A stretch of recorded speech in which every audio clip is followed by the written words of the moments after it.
नमस्कार. Yes news महाराष्ट्रामध्ये आपल्या सर्वांचे स्वागत. माळशेज घाटात वाहन चालकांच्या सुरक्षेची ऐसी की तैशी. मोऱ्यांची कामे जीवघेणी तर खड्डे अमर्याद. मोठ्या दुर्घटनेची शक्यता.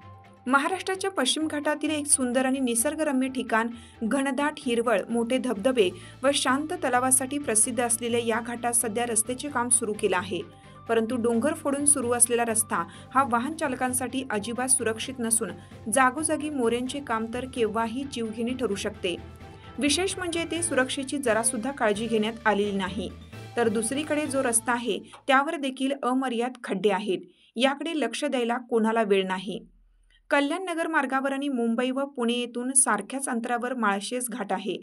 आकाशाला भिडणारे डोंगर, कोसळणारे धबधबे, हिरवीगार वनराई, ढग हळूहळू डोंगरामधून सरणारे अधिकच सुंदर दिसते. शहरी जीवनाच्या धावपळीपासून दूर, शांत आणि निसर्गाच्या सानिध्यात वेळ घालवण्यासाठी हे एक आदर्श ठिकाण असल्याने पावसाळ्यात धुक्यांचे व धबधब्यांचे विहंगम दृश्य पाहण्यासाठी निसर्गप्रेमी आणि ट्रेकर्ससाठी एक लोकप्रिय पर्यटन स्थळ बनलं आहे.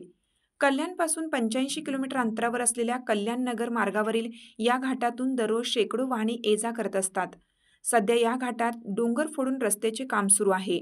दोन्ही बाजूनी रस्ता उकडून ठेवल्याने वाहने चालवणं मोठं अवघड बनलं आहे. अशातच जागोजागी मोऱ्यांच्या बांधकामासाठी मोठ्या दऱ्या खोदलेल्या आहेत. येथे रस्ता अरुंद आहे. एका वेळेस एकच वाहन पास होऊ शकतं. शिवाय रात्रीच्या वेळी या ठिकाणी कोणत्याही प्रकारची सुरक्षा किंवा लाईट नसल्याने अंधारात वाहन खाली कोसळते तर जीव वाचवणं अशक्यच आहे. तर दुसऱ्या बाजूला उखडलेल्या रस्त्यावर इतके खड्डे आहेत की दररोज येथे बस, रिक्षा, ट्रक अशी वाहने हमखास बंद पडलेली दिसून येतील. भोईरवाडी, बोराडे, आवळ्याची वाडी, फांगणे, मोरोशी, फांगुळगव्हाण, सावर्णेपर्यंत अशी परिस्थिती दिसून येत आहे. धूळ, चिखल याची भर आहेच.